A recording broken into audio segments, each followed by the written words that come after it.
Ada yang lapar nggak Bu? Ada yang lapar? Rasa lapar yang ibu tahan dalam rangka ibu menuntut ilmu itu juga akan menjadi saksi. Ada yang ngantuk Bu? Ada yang ngantuk? Rasa kantuk yang ibu tahan ketika ibu menuntut ilmu itu juga akan menjadi saksi di hadapan Allah SWT. Bahkan debu-debu yang nempel pasti ada dong. Orang yang dari luar kota juga ada. Tadi di angkutan umum atau di perjalanan, ibu-ibu tadi juga yang di perjalanan pasti kan ada debu-debu yang ada di baju kita, yang di jilbab kita, di kaos kaki kita, semuanya nanti akan bersaksi di hadapan Allah SWT. Makanya kalau sudah kayak gitu, rasa malas itu akan hilang Bu. Kalau kita nginget-nginget apa sih sebenarnya yang bikin kita malas untuk tolabul ilmi, untuk belajar Al-Quran. Orang segitu banyak, Allah sampai debu aja bisa jadi pahala, sampai debu aja bisa jadi syafaat, sampai keringat, sampai rasa kantuk, rasa lapar, semuanya. Bahkan keinginan-keinginan yang ibu tahan. Aduh, makanya saya mau shopping hari ini misalkan, tapi karena ada jadwal MT, akhirnya kemudian digeser aja lah shoppingnya besok. Keinginan pribadi ibu-ibu yang ibu tahan, yang ibu geser karena ada jadwal tolabul ilmi, itu pun juga akan menjadi saksi di hadapan Allah Subhanahu wa Ta'ala. Bagaimana enggak kurang sayangnya Allah pada kita ya Bu? Kurang apa sih sebenarnya? Allah tuh semuanya itu dimudahkan oleh Allah Subhanahu wa Ta'ala. Ya, semuanya dimudahkan oleh Allah Subhanahu wa Ta'ala. Bagi siapa? Bagi orang-orang yang yakin. Kalau nggak yakin ya nggak akan Bu. Oh masa sih, masa debu juga bisa jadi saksi. Nah kalau nggak yakin nggak akan. Tapi kita sebagai orang yang beriman, sebagai orang yang yakin, maka insya Allah itu semuanya akan bisa kita dapatkan. Karena yang namanya keyakinan itu goib, nggak bisa diinikan di dunia, nggak bisa ditunjukkan itu seperti itu, nggak bisa. Jadi ini adalah ujian keimanan kita. Nanti ketika insya Allah di yaumil akhir kita akan mendapatkan semua yang kita imani itu, semua yang kita yakini itu kan datang semuanya akan memberikan syafaat ya. Insya Allah ya ibu-ibu, betapa luar biasanya Allah Maha Pengasih, Maha Penyayang. Kalau Maha Pengasih itu semua orang dikasih sama Allah. Bukan orang Islam pun juga kasih rezekinya, kalau dia bekerja juga dapat. Tetapi yang Maha Penyayang itu hanya orang-orang yang beriman ya. Pengasih semuanya dikasih, tapi yang penyayang itu, Maha Penyayangnya Allah adalah khusus untuk orang-orang yang beriman. Insya Allah orang beriman itu di dunia dapat, di akhirat juga dapat. Itu ya, itu insya Allah ya. Jadi insya Allah ibu-ibu, mudah-mudahan kehadiran ibu-ibu di sini menjadi jalan keberkahan dari Allah Subhanahu wa Ta'ala ya. Kalau ibu-ibu mungkin di antara ibu-ibu ada yang punya masalah anak, keluarga dan sebagainya, semuanya titipkan masalah itu pada Allah Subhanahu wa Ta'ala, karena itu adalah dari Allah dan Allah sudah memberikan solusinya insya Allah kalau kita bersabar ya. Ibu-ibu di pertemuan sebelumnya saya pernah cerita ya, kalau saya ada seorang konselor keluarga, saya di Puspaga, Pusat Pembelajaran Keluarga Kota Bandung, di bawah Dinas Pendidikan, Dinas Pemberdayaan Perempuan dan Perlindungan Anak ya. Pekerjaan saya setiap hari itu mendengarkan orang curhat, orang stres, orang depresi, orang yang kebingungan gitu datang untuk konsultasi. Wa may yattaqillaha yaj'al lahu makhraja, barang siapa yang bertakwa maka Allah akan menyelesaikan semua permasalahannya. Jadi kalau misalkan kita permasalahan masih ada aja, belum selesai, maka yang harus kita evaluasi adalah ketakwaan kita kepada Allah Subhanahu wa Ta'ala. Karena janji Allah, barang siapa yang bertakwa, Allah akan menyelesaikan semua permasalahannya. Wa yarzuqhu min haitsu la yahtasib, Allah akan memberikan rezeki dari arah yang tidak disangka-sangka. Jadi tidak ada orang yang beriman itu takut miskin, Bu.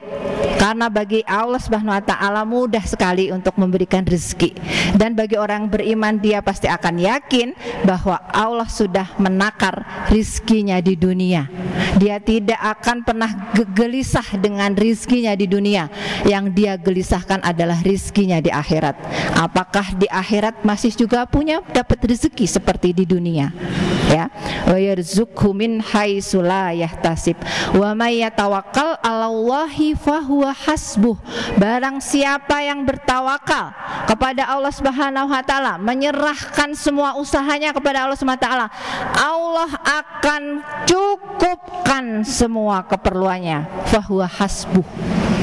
Jadi nggak ada, Bu, kekurangan itu kalau kita tawakal pada Allah Subhanahu wa taala. Kenapa kok kita masih merasa kurang? Karena kita kurang tawakal pada Allah Subhanahu wa taala. Itu janji Allah Subhanahu wa taala. Janji Allah, barang siapa yang bertawakal, maka Allah akan cukupkan semua kebutuhannya. Dalam surat At-Tolak ayat 2 dan 3, ya, Ibu-ibu. Nanti makanya kemudian hal-hal seperti ini harus senantiasa kita pelajari, harus senantiasa kita ingat kembali, harus senantiasa kita murojaah. Kayak hafalannya adik tadi, itu kalau nggak dimurojaah hilang. Sama dengan kita, Bu, ilmu itu kalau nggak diulang lagi, kalau nggak dipelajari lagi akan lupa. Apalagi kalau nggak nyatet, ya. Yang nyatet aja kadang, aduh catatan di mana ya? Dulu pada saat itu ada ustadzah atau ustadz yang menjelaskan tentang ini, tapi kok sekarang lupa catatannya ada di mana. Apalagi yang nggak nyatet, pasti kemampuan otak kita untuk kemudian menampung hafalan-hafalan itu pun juga terbatas kalau kita tidak mengulang-ulangnya. Seperti itu ya, Ibu-ibu.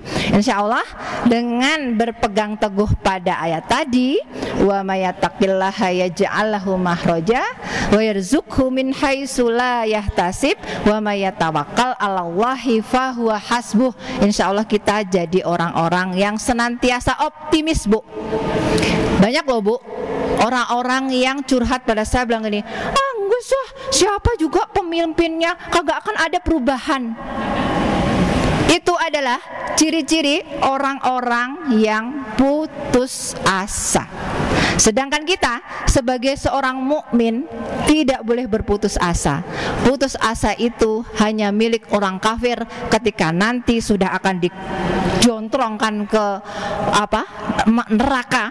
Mereka bilang pengen jadi tanah saja, ya. Surat An-Naba. Orang-orang yang tidak percaya akan pertolongan Allah Subhanahu wa taala, mereka pasti mengatakan, oh pokoknya mau milih siapa aja juga nggak akan ada perubahan, nggak akan ada perbaikan. Itu hanya orang-orang yang putus asa, Ibu-ibu. Jangan diikuti pikiran seperti itu. Karena kalau kita sudah putus asa, tidak akan pernah turun pertolongan. Lihatlah saudara-saudara kita yang ada di Gaza, sudah remuk redam kayak gitu, mereka tetap yakin bahwa mereka akan memenangkan pertempuran. Karena Allah sudah berjanji bahwa tidak akan terjadi kiamat sampai kemudian kalian umat muslim ini akan mengalahkan orang-orang Yahudi, sampai semua pohon-pohon itu mengatakan ada Yahudi di belakangku, maka bunuhlah kecuali pohon gorkot. Makanya kemudian mereka banyak-banyak tuh nanam pohon. Kalau anak saya gini, ini orang kok kayak nggak berakal aja ya kan, udah tahu dia akan dikalahkan, malah tetap aja nantang gitu. Anak-anak saya seperti itu, udah tahu kalau dia nanti akan dikalahkan oleh Allah sebenarnya. Kan yang diperangi itu bukan orang-orang Gaza, Allah Subhanahu wa taala yang mereka perangi. Kalau merang sama Allah nggak akan pernah menang mereka, ya. Dan bagaimana kita melihat sekarang kondisi saudara kita yang ada di Palestina, yang ada di Gaza itu, Allah tunjukkan begitu luar biasa keberkahannya. Anak-anak kecil juga, kami nggak akan pergi dari tanah ini, kami mending syahid saja, kan gitu kalau diwawancarai seperti itu. Begitu kecintaannya kepada Allah Subhanahu wa taala yang sangat luar biasa, sampai mereka itu tidak takut mati. Mereka sudah bisa melihat surga di depan mata, mereka sudah bisa mencium bau surga. Begitu luar biasanya, Ibu-ibu. Makanya kemudian itulah kondisi Gaza sekarang ini adalah kondisi yang Allah Allah bukakan kepada kita semuanya. Nah, sekarang kamu mau berkubu pada siapa? Kamu mau memihak pada siapa? Mau kepada orang Gaza yang kondisinya kayak gini, katanya aduh prihatin sekali, tapi mereka masih tetap teguh, mereka masih tetap iman, mereka masih tetap kuat gitu. Apa kamu ikut pada kubu sebelah? Demikian juga dengan nanti ibu-ibu, ketika kemudian kita memilih pemimpin, bukan hanya masalah dunia saja, tapi itu nanti juga di akhirat yang akan dimintakan pertanggungjawaban. Kamu masuk kubunya siapa? Kamu masuk barisannya siapa? Barisan orang-orang yang menegakkan Islam, barisan orang-orang yang takut pada Allah Subhanahu wa taala, atau barisan yang selain itu. Nah, maka itu pentingnya kemudian kita menentukan pilihan pemimpin yang amanah itu seperti itu. Di dalam Islam tidak ada abu-abu. Ya, saya mah nggak pilih ini, nggak pilih itu. Nanti akan ditanya oleh Allah Subhanahu wa taala, sikap apa itu? Tidak ada di dalam Islam, tidak ada di dalam Al-Qur'an.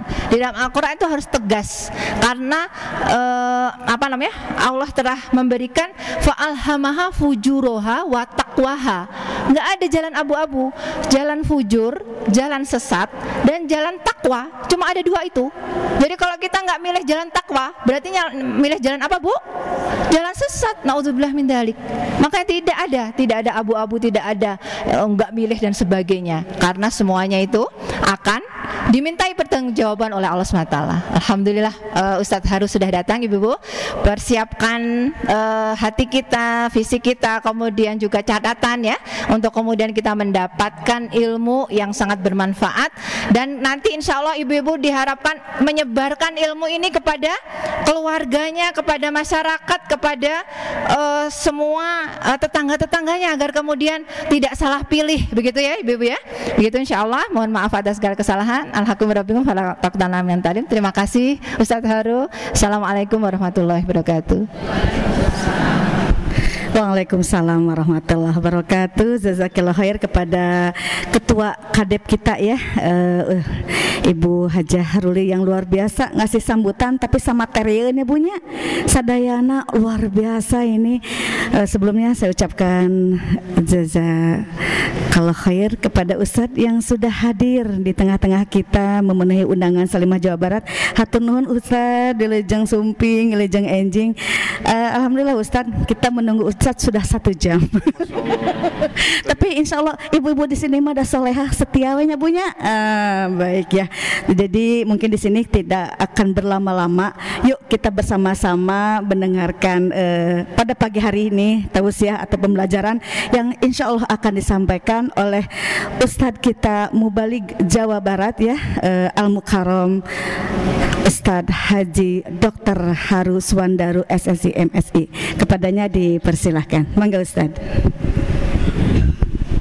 Bismillahirrahmanirrahim. Assalamualaikum warahmatullahi wabarakatuh. Alhamdulillahirabbil alamin, nahmaduhu wa nasta'inuhu wa nastaghfiruh wa na'udzu billahi min shururi anfusina wa min sayyiati a'malina. May yahdihillahu fala mudilla lahu wa fala hadiya lahu, asyhadu an la ilaha illallah wa asyhadu anna Muhammadar Rasulullah. Allahumma shalli ala sayyidina Muhammad wa ala alihi wa sahbihi wasallim. Rabbi shrah li sadri wa yassir li amri wa hlul 'uqdatam min lisani yafqahu qawli. Faqala Allah Ta'ala fil Qur'anil Karim, a'udzu billahi minasyaitonir rajim. Bismillahirrahmanirrahim. Inna aradnal amanata 'alal samawati wal ard wal jibala fa abaina ay yahmilnaha wa asfaqna minha wa hamalaha al-insan innahu kana dhaluman jahula. Shadaqallahul azim. Ibu-ibu yang dirahmati Allah Subhanahu wa taala, marilah kita panjatkan puji dan syukur kepada Allah Subhanahu wa taala yang telah memberikan kepada kita berbagai nikmat, khususnya nikmat iman, nikmat Islam, nikmat sehat, nikmat waktu luang, sehingga bisa hadir pada acara taklim pada pagi hari ini. Saya mohon maaf tadi katanya ibu-ibu sudah nunggu 1 jam ya. Mudah-mudahan menunggu di masjid itu masuknya itikaf insyaallah. Ibu-ibu rahimakumullah, saya diminta oleh panitia menyampaikan tentang pemimpin yang amanah.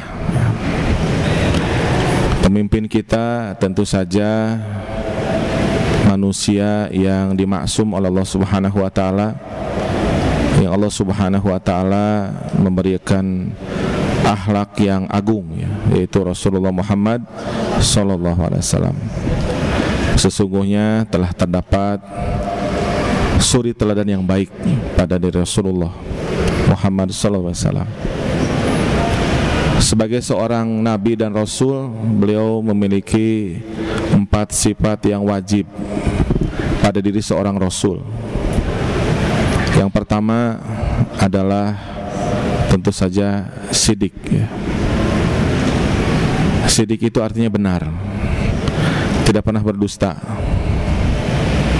Jadi kalau sahabat Abu Bakar As-Siddiq itu kalau nanya sesuatu sama beliau pasti jawabannya benar gitu. Tidak perlu dikonfirmasi. Trusted, terpercaya. Dan Rasulullah Muhammad SAW waktu mudanya sebelum diangkat jadi Nabi dan Rasul itu sudah dikenal sebagai Al-Amin. Sehingga kalau nitip barang, kalau dulu mah belum ada bank bu, belum ada pegadaian gitu, semua nitipnya ke Rasulullah Muhammad SAW sebagai Al-Amin, orang yang sidik, yang benar, kata-katanya benar ya.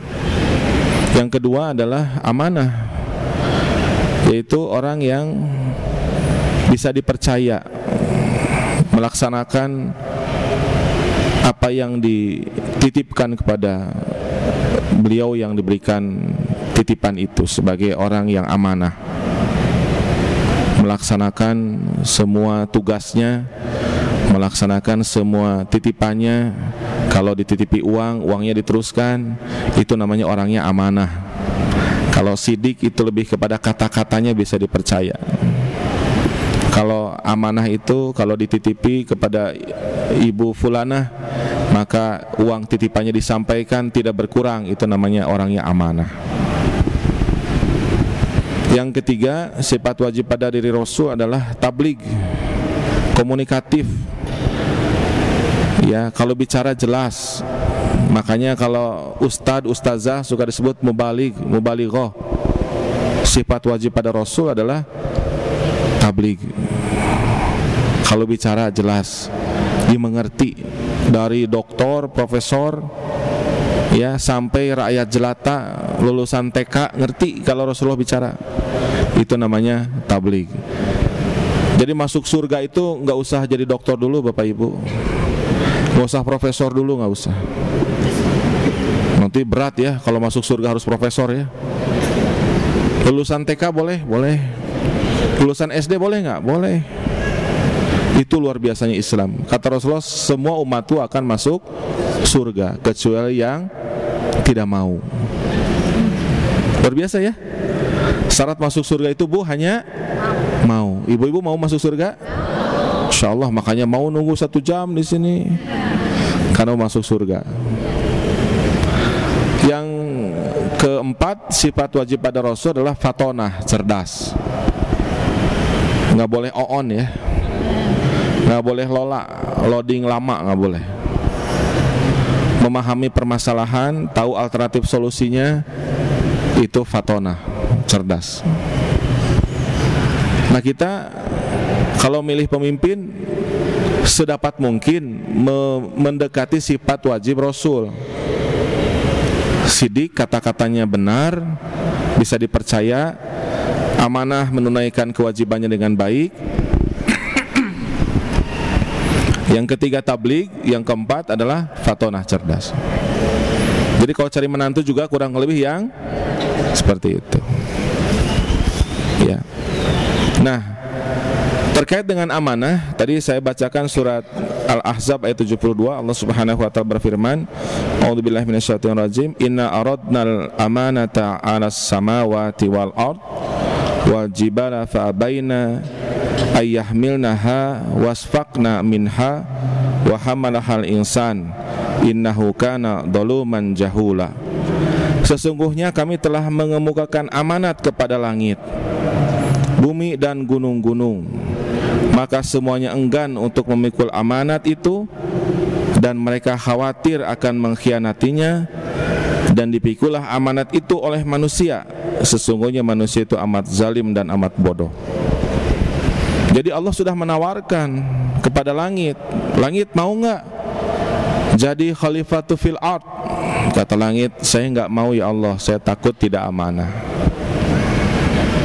Lalu oleh Allah Subhanahu wa taala ditawarkan kepada bumi, bumi bagaimana kalau kamu yang jadi khalifatu fil ard? Saya tidak mau ya Allah, saya takut tidak amanah. Lalu ditawarkan kepada gunung, apakah gunung bersedia menjadi khalifah? Gunung juga menjawab, saya tidak bersedia ya Allah, saya takut tidak amanah. Lalu adalah manusia, dan kemudian manusia menerima. Dan kata Allah Subhanahu wa taala, manusia itu amat zalim dan amat bodoh, ya. Kalau dibilang zalim sama bodoh sama Allah nggak apa-apa ya. Ibu kalau ada yang nyebut ibu zalim, marah nggak bu? Marah. Tapi kata Allah ini bu, terima ya bu ya, kata Allah mah. Manusia itu zalim, manusia itu bodoh, kata Allah Subhanahu wa taala. Jadi orang yang tidak amanah itu adalah khianat. Jadi cuma ada dua kemungkinan, orang itu amanah atau khianat. Kalau tidak amanah maka dia khianat. Ada 3 ciri-ciri orang yang munafik. Apabila dia berkata dia dusta. Yang kedua, apabila dia berjanji dia ingkar. Yang ketiga, apabila diberikan amanah dia khianat. Munafik itu adalah sifat orang kafir tapi menyembunyikan kekafirannya. Lalu dia pura-pura beriman dan menghancurkan Islam dari dalam. Jadi jangan main-main dengan munafik ini. Munafik ini masuk nerakanya fi darkil asfal, di keraknya neraka. Makanya para sahabat mah kalau ngobrol, ibu-ibu kalau ngobrol gimana? Ibu damang gitu ya, terus tuang gitu ya, kumaha keluargi daramang gitu ya. Itu percakapan ibu-ibu yang umum, percakapan kita yang umum. Kalau para sahabat mah nggak gitu nanyanya. Kaifa imanuka? Bagaimana imanmu hari ini? Apakah tadi malam qiyamul lail? Tidak. Yang sedang tidak halangan ya. Kalau sedang halangan nggak ditanya. Apakah sudah tilawatil Quran belum? 1 juz. Apakah sudah infak belum? Apakah sudah sholat duha belum? Kalau sudah, insya Allah artinya imannya baik-baik saja. Suatu hari Rasulullah pernah nanya, apakah ada yang hari ini sedang saum? Banyak yang ngacung. Apakah hari ini ada yang sudah infak? Ada yang ngacung sebagian. Apakah ada yang sudah menengok orang sakit? Ada sedikit yang ngacung. Apakah ada yang sudah mengantarkan jenazah sampai ke kuburnya? Ternyata yang ngacung 1 orang. Siapa? Abu Bakar As-Siddiq. Kata Rasulullah, apabila berkumpul 4 amalan ini pada diri seseorang pada satu hari, maka dia adalah ahli surga. Karena sulit bu. Mungkin ibu sudah infak, tapi ibu belum nengok orang sakit kan. Kalau dia itu posisinya sedang saum, artinya sering saum kan. Senin Kemisnya sering. Kalau nggak Senin Kemis mungkin ayamul bid, ya. Atau ada yang saum Daud, ya tapi jarang. Jadi saum aja. Kan mungkin ada 3 ya. Dia lagi saum, udah infak, nengok orang sakit, tapi nggak ada yang meninggal kan. Masa nyari-nyari kan bu ya. Gitu. Nah yang bisa berkumpul 4 ini adalah sahabat Abu Bakar As-Siddiq. Maka kata Rasulullah, kalau berkumpul 4 amalan ini pada diri seseorang satu hari, maka itu tanda-tanda di ahli surga. Mudah-mudahan kita semuanya bisa mengamalkannya. Jadi Rasulullah tidak bertanya apa dalil saum sunnah, apa dalil infak, apa dalil nengok orang sakit, siapa yang hafal hadisnya. Siapa yang hafal dalil pahala orang yang menengok orang meninggal? Enggak, Rasul nggak nanya gitu. Rasul cuma nanya, siapa yang hari ini sudah infak? Siapa yang hari ini sudah nengok orang sakit? Siapa yang hari ini sedang saum? Siapa yang sudah mengantarkan jenazah sampai ke makamnya? Kita mungkin ada orang meninggal, tapi kan jarang sampai ngantar ke makam kan? Biasanya punten Bu, abdi teu tiasa dugikeun ka makam, aya rapat di kantor, seringnya begitu. Nah, jadi Ibu-ibu rahimakumullah, orang munafik itu adalah orang yang kafir, tapi dia menyembunyikan kekafirannya dan merusak Islam dari dalam. Itu orang munafik. Makanya para sahabat nanyanya begitu, kaifa ibanuka, bagaimana imanmu hari ini? Dan apakah kamu melihat tanda-tanda orang munafik dalam diri saya? Maksudnya bagaimana? Kalau ngomong suka bohong nggak? Gitu. Hati-hati walaupun bercanda. Ya. Kalau Rasulullah pernah bercanda nggak, Bu? Pernah. Tahu candanya Rasulullah? Contohnya begini. Ya Rasul, lihat suami saya nggak? Suami ibu ya. Yang di matanya ada putih-putihnya kan? Enggak ya Rasulullah, biasa aja. Coba lihat mata saya, ada putihnya? Oh iya ya Rasulullah. Itu cara bercanda Rasulullah. Beneran bercandanya, nggak bohong. Jadi boleh bercanda tapi nggak boleh bohong. Ada lagi, ya Rasulullah, lihat unta saya nggak? Unta kamu? Bukannya anak unta katanya. Enggak ya Rasul, udah besar katanya, udah gede, punya ibu. Iya sih katanya, berarti anak unta gitu teh. Bercandanya begitu. Suatu hari Rasulullah sedang makan kurma dengan para sahabat. Ali itu kan saudara sepupu dengan Rasul kan. Habis makan sama Ali, biji kurmanya digeser ke Rasul. Lalu kata Ali, coba kita lihat yang paling hawak saha di antara urang, cina gitu. Kata sahabat, Rasul paling banyak katanya biji kurmanya. Kata Rasul, bukan saya, yang paling hawak mah Ali, karena bijinya juga dimakan sama Ali mah gitu. Jadi Rasul juga suka bercanda tapi tidak boleh bohong. Hati-hati dengan bohong. Yang kedua, ingkar janji. Hati-hati dengan ingkar janji. Suatu hari Rasulullah pernah ketemu dengan sahabat, janjian udah 3 hari. Hari kamu kemana? Cek Rasul. Aduh hilap ya Rasul. Cena. Ya kamu bikin saya susah. Saya nungguin kamu di sini 3 hari. Jadi hati-hati Bu.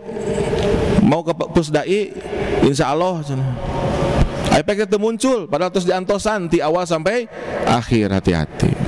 Rasul itu nunggu orang janjian sampai 3 hari nggak kemana-mana. Kamu nyusahin saya katanya. Saya nggak kemana-mana gara-gara kamu, kita janjian ketemu di sini. Ingkar janji. Yang ketiga, orang khianat itu orang munafik itu dia berkhianat. Kalau berikan amanah berkhianat. Kayak apa sih orang berkhianat itu? Misalnya ada bendahara RT, katitipan kas RT lah, kas RT paling alitnya 500.000 nya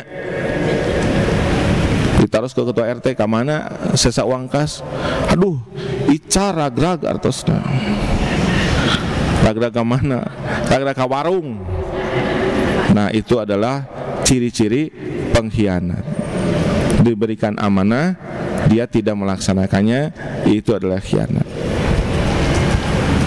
Apalagi ada pejabat, dia harusnya memikirkan tentang kepentingan rakyatnya.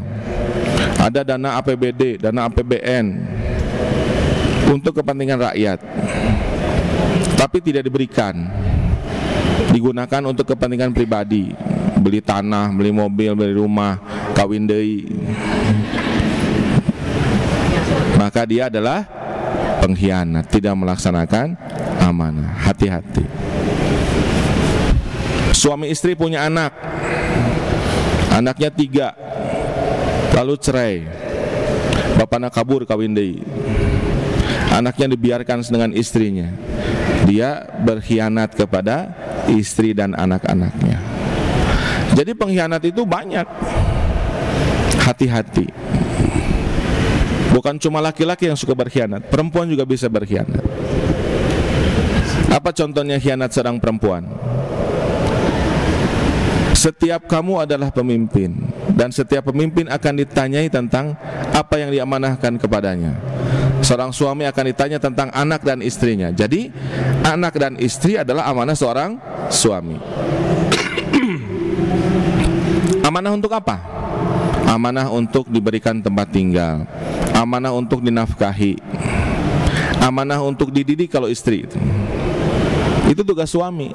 Memberikan nafkah lahir batin itu tugas suami. Apakah istri tidak punya amanah? Ada. Apa amanahnya? Menjaga kehormatan dirinya. Tidak boleh memasukkan tamu yang tidak disukai oleh suaminya. Misalnya mantan, atau tukang sayur tapi diajak asup ke imah. Hati-hati. Jadi ulah sampai di depan suami ruwag-ruwig, di depan tukang baso mani gelis, awas, hati-hati. Bunda mani tarik serina. Ya. Bisi. Jadi boleh tampil cantik, menarik itu depan suami, nggak boleh depan laki-laki lain. Nah, menjaga kehormatan diri, menjaga anak-anak, ya, menjaga harta suami, itu adalah amanah seorang istri. Jadi sekali lagi, pengkhianat itu bukan cuma laki-laki, perempuan juga bisa. Nah, jadi ibu-ibu rahimakumullah, kita itu butuh pemimpin yang amanah, pemimpin yang melaksanakan kewajibannya. Bagaimana cara kita memilih pemimpin? Islam mengajarkan kepada kita memilih pemimpin itu yang pertama adalah siapa yang paling takwa. Ya, Allah Subhanahu wa Ta'ala senantiasa memerintahkan kepada kita supaya kita ini milih pemimpin itu yang paling takwa. Kenapa paling takwa? Karena paling takwa itu dia berarti mendekati keadilan. Jadi kalau dia bertakwa, insya Allah dia bisa bersifat adil. Apa adil itu? Katanya boleh laki-laki itu menikah dengan perempuan lebih dari satu kalau dia adil. Dan adil itu sulit. Makanya saya tanya, apa itu adil? Adil itu menempatkan sesuatu pada tempatnya. Dan itu sulit. Atu gampil cenah peci mah kanggo dimastaka. Terus Bu, sendal mah sapatu kanggo dina sampean. Tuh abdi ge tiasa adil, peci dina mastaka, sendal dina sampean. Mohon urusan kitu mah gampil. Bagaimana kalau seorang pemimpin dia harus menjaga anggaran milik rakyat untuk rakyat. Lalu datanglah teman SMA-nya, boleh nggak pekerjaan ini buat saya? Kita kan teman. Lalu kata wali kotanya, nggak boleh dikasihkan begitu saja, harus lelang. Oke, saya lelang, tapi bisa nggak uangnya tetap pekerjaannya buat saya? Oke, gitu. Maka dia sudah khianat. Imam Ali dulu pernah didatangin ketika jadi khalifah. Asa teka rasanya Ali jadi khalifah teh, cik atulah saya dapat apa sebagai saudara kamu? Apa atuh ya? Hayu tuh orang ke pasar, diajak saudaranya ke pasar. Setelah sampai di pasar, sok nyanak we cenah gitu. Atuh mati maling, saya nyanakan, mohon kamu itu barusan nyuruh saya jadi maling. Jadi ketika ada saudara kita jadi pejabat, jadi wali kota, jadi bupati, jadi gubernur, jadi presiden, maka keluarganya tidak dapat apa-apa kecuali jatah dari suaminya ketika dia dapat gaji. Tidak boleh dapat yang lainnya. Suatu hari Umar bin Khattab kedatangan putranya Abdullah bin Umar. Umar nanya, ini urusan apa? Urusan negara apa urusan pribadi? Urusan pribadi. Maka lilinnya dimatikan. Dikeluarkan lilin punya Umar bin Khattab, dinyalakan, sok ngobrol. Ayeuna mah bapak dan anak. Betapa tidak mudah menjadi pemimpin yang adil itu. Kalau tidak ada kepentingan mah mudah. Tadi peci ditaruh di kepala kan nggak ada kepentingan. Justru kalau peci ditaruh di bawah kan orang gila. Betul Bu? Sendal walaupun sendal ibu 10 juta misalnya sendalnya, tapi kenapa bisa ditaruh di kepala kan? Ibu sumbing ke dia sendal di luhur, damang Bu. Kan ibu nggak bisa bilang, itu sendalnya mahal 10 juta. Jadi berbuat adil kalau tidak ada kepentingan mudah, tapi yang sulit itu adalah berbuat adil ketika ada kepentingan. Makanya doa yang dikabulkan itu adalah doa dari pemimpin yang adil. Jadi ibu boleh ketemu Pak RT-nya, kata ibu Pak RT-nya bagus. Pak RT abi pangaduakeun lah pun anak pada ngiring ujian, boleh. Pak RW boleh, tapi RW-nya betul, kata ibu betul ini RW-nya melaksanakan tugas amanahnya. Dia pemimpin yang adil, boleh minta tolong kepada Pak RW. Minta tolong didoakan boleh, karena salah satu doa yang makbul adalah doa pemimpin yang adil. Pak Lurah boleh, asal Pak Lurahna ulah nyukeun artos yang nunjuk ngademal KTP-nya. Pami Pak Lurahna, ibu bade ngademal KTP mohon. Bade sabaraha lami ngademalna bade ayeuna mangga 100.000, teu amanah, coret. Atau dia tidak minta. Ibu bilang, Pak Lurah abi peryogi pisan ya KTP. Aduh kumahanya Bu, paling cepet oke Bu, ya paling cepet ya abi berusahanya 3 dinten. 3 dinten beres. Dan betul 3 hari beres. Lalu ibu baik, ibu ngasih uang 100.000, diterima, maka dia bukan lurah yang amanah. Kalau dikatakan hatur nuhun ibu ditampi kanya ahna, hapunten teu tiasa ditampi, berarti dia lurah yang amanah. Gampil susah Bu? Susah. Susah. Cari orang yang begitu susah. Tapi ada, insya Allah ada. Nah jadi pemimpin yang adil. Kita butuh pemimpin yang adil. Doanya dikabulkan. Dan di padang mahsyar dia akan dinaungi saat tidak ada naungan dari Allah. Tidak ada naungan kecuali naungan dari Allah Subhanahu wa ta'ala. Ibu juga cari suami dulu kan yang paling baik, yang paling mengerti tentang agama. Alasan 4 seorang itu dinikahi. Pertama karena kecantikannya. Biasanya laki-laki lihat perempuan yang cantik. Yang kedua karena keturunannya. Oh, turunan ningrat, Raden. Yang ketiga karena hartanya. Oh, beunghar. Nu kaopat karena agamanya. Kata Rasulullah, pilihlah yang keempat karena agamanya. Nggak apa-apa dia cantik, dia turunan ningrat, uangnya banyak, asal agamanya bagus. Begitu cara nyarinya begitu. Bukan biar yang jelek, tapi bukan. Ya. Ukuran yang utamanya harus agama. Berlaku untuk laki-laki dan perempuan. Kalau nyari suami saja begitu, apalagi cari pemimpin. Gak bisa cari pemimpin itu sekedar yang ganteng, gak bisa. Walaupun kita senang dengan orang yang ganteng. Buktinya apa? Biasanya pilkada yang banyak dipilih oleh ibu-ibu anu kasep. Ibu-ibu mah tara milih nu geulis, tapi nu manusiawi. Boleh nggak? Boleh. Tapi jangan cuma kasep. Muka dua karena keturunannya. Oh ningrat, oh pahlawan, oh keturunan ulama, keturunan orang baik-baik, boleh. Yang ketiga, pilih pemimpin yang biasanya milih calon anggota dewan juga yang paling banyak uangnya. Karena ukuran bager itu suka ngasih.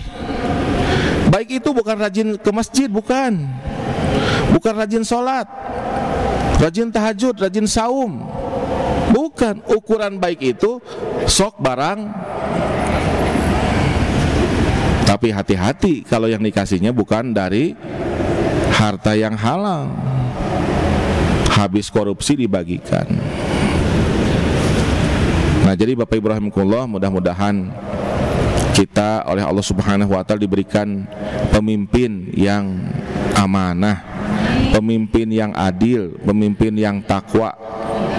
Jadi kata Allah, itu yang harus jadi ukuran utama milih itu, karena pemimpin itu cari yang paling takwa, yang paling adil, yang paling paham tentang agama. Siapa saja, bukan yang paling gede balihonya, bukan yang paling ganteng, bukan. Ya, kalau milih calon anggota dewan, di kertas suaranya nggak ada namanya, nggak ada fotonya, paling DPD RI sama presiden. Nanti milih wali kota, milih gubernur, nanti ada fotonya. Jadi bukan hanya sekedar ganteng, boleh milih yang ganteng, tapi yang penting tadi dia memahami agama, dia sikapnya adil, sikapnya dan juga bertakwa, insyaallah. Karena dengan cara itulah maka mudah-mudahan Allah Subhanahu wa taala turunkan keberkahan kepada kita. Suatu hari Umar bin Khattab jalan-jalan di pasar, lalu lihat ada kambingnya gemuk. Lalu ditanya sama Umar, ini kambing siapa? Kambing Abdullah bin Umar. Oh, berarti anaknya. Panggil Abdullah bin Umar, panggil. Ini kambing kamu? Iya bi, katanya. Kok bisa gede gini? Dipelihara bersama-sama dengan kambing punya istana. Oke, kalau begitu kamu jual dan keuntungannya dibagi dua dengan Baitul Mal. Pertanyaannya, musim begini siapa pemimpin kepala negara yang bisa seperti Umar bin Khattab? Jadi kita sangat merindukan sosok kepemimpinan seperti Rasulullah, seperti Abu Bakar As-Siddiq, seperti Umar bin Khattab, seperti Utsman bin Affan, seperti Ali bin Abi Thalib. Kalau Rasul tadi udah banyak kisahnya, Umar sudah. Kalau Abu Bakar tadi udah ya, yang satu hari 4 amal ya. Siapa? Utsman suatu hari masyarakat di Madinah ini sedang kelaparan. Yang bisa mendatangkan barang itu cuma Utsman. Lalu datanglah para saudagar. Utsman, saya aja yang beli. Saya kasih kamu keuntungan 50%. Jadi kalau Utsman beli 100, dia akan beli 150. Gitu ya, Bu? Oke. Kata Utsman, enggak ah. Datang lagi. Saya beli 2 kali lipat, 200% berarti kan? Belinya 100, dibelinya 200. Berarti Utsman untung 100. Enggak ah. Datang lagi. Saya beli 3 kali lipat, Utsman. Enggak. 4 kali lipat, enggak. 10 kali lipat, enggak. Ibu tahu apa yang dilakukan oleh Utsman? Dibagikan. Lalu ada yang nanya, Utsman, kenapa saya tawar 10 kali lipat kamu nggak ngasih, katanya. Ya, kalau saya jual ke kamu 10 kali lipat, berapa yang akan kamu jual ke rakyat Madinah? Pasti nggak mungkin dong 10 kali lipatnya kan? Pasti lebih, 11, 12 gitu kan? Kasihan dong warga Madinah. Saya kasih karena Allah akan ngasih ke saya 700 kali lipat. Ada yang berani ngasih keuntungan ke saya 700 kali lipat? Wah ampun, katanya gitu. Itu contoh pemimpin Utsman bin Affan. Nah, jadi ibu-ibu rahmatullah, kita butuh pemimpin yang mencontoh Rasul, mencontoh para sahabat, insyaallah. Doakan kepada Allah Subhanahu wa taala, semoga Allah turunkan pemimpin seperti itu. Karena pemimpin seperti itu yang akan membuka keberkahan di langit dan di bumi. Kemarin ibu dengar ngerasain ada gempa, ada gempa ya? Kalau yang Sumedang mah kasihan rumahnya ada yang retak ya, ada yang roboh gitu. Suatu hari kota Madinah itu gempa besar, nggak berhenti-berhenti. Ibu tahu apa yang dilakukan oleh Khalifah Umar? Ditempelin pipinya di bumi, dia bilang, wahai bumi, tenang, masih ada Umar bin Khattab. Dan kemudian gempanya berhenti. Jadi jangan dikira banyaknya musibah itu fenomena alam, bukan. Banjir itu kan karena hutannya dipotongin kan? Kenapa hutannya dipotong? Karena kebijakannya salah. Kenapa susah air? Karena harusnya resapan air dibangun bangunan kan? Padahal nggak boleh. Tapi karena dikasih uang, oknumnya, akhirnya jadi boleh. Akhirnya airnya nggak ada. Lagi musim kemarau, lagi musim hujan, jadi banjir gitu kan? Jadi musibah itu ada kaitan dengan pemimpin. Bahkan gempa pun ada kaitan dengan pemimpin. Jadi nggak bisa berdiri sendiri, nggak bisa. Begitu. Sungai Nil airnya kering suatu hari. Udah berbagai cara nggak bisa. Lalu lapor ke Khalifah Umar bin Khattab. Lalu dia menulis surat. Wahai Sungai Nil, jika kamu adalah hamba dan Tuhanmu adalah Allah Subhanahu wa ta'ala, demi hamba-hamba Allah Subhanahu wa ta'ala, jika siapapun yang telah melakukan apapun pada dirimu sehingga engkau tidak mengalirkan air, maka demi Allah alirkan air itu untuk warga Mesir.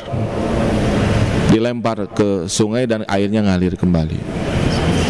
Jadi keberkahan pemimpin yang adil, pemimpin yang amanah itu luar biasa. Tidak bisa diukur dengan apapun. Mudah-mudahan sekali lagi Allah karuniakan kepada kita pemimpin yang amanah. Amin. Kata Ibu George Walker Bush senior, apa yang terjadi di White House adalah apa yang terjadi di rumah-rumah kalian. Apa yang terjadi di Istana Negara adalah apa yang terjadi di rumah-rumah ibu-ibu semua. Kalau ibu-ibu menginginkan pemimpin yang adil, pemimpin yang amanah, maka yang akan duduk di Istana Negara juga adalah pemimpin yang adil dan pemimpin yang amanah. Jadi kita punya peran untuk menentukan siapa yang akan memimpin bangsa Indonesia, siapa yang memimpin Jawa Barat, siapa yang memimpin Kota Bandung, siapa yang jadi ketua RW, siapa yang akan jadi ketua RT. Bahkan siapa yang boleh jadi menantu kita. Mun ibu tuh setuju, henteu. Aya tesna bu, teteh bu, ngetes menantu. Bade hoyong uninga ibu. Aya tiluan bu, sok cenah kadar dia. Saha wae jenenganna tiluan. Abdi Anas. Sok atuh cenah baca surat Anas. Lancar kan punya? Lancar. Cenah bisa ya lulus jadi minantu cenah. Anu kadua saha jenengan? Kausar pak. Oh cenah sok baca surat Al-Kausar. Lancar. Anu katilu rada ngesang. Saha nama? Imron pak cenah. Tapi panggilan kulhu cenah gitu. Sebadas teu panjang teuing ya. Ya, itulah barangkali Bapak Ibu, mudah-mudahan apa yang disampaikan dan manfaatnya. Demikian saja dari saya. Aku qouli hadza wa astagfirullah. Assalamualaikum warahmatullahi wabarakatuh.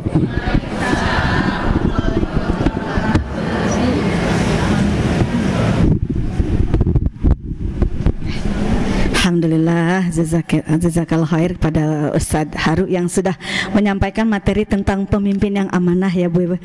Bu Ibu, kahartos teh anu didogikeun? Kahartos. Paham ya Bu ya? Nah, jadi kadenya beli bade milih minantu. Ulah salah pilih. Apalagi sebentar lagi kita akan memilih pemimpin.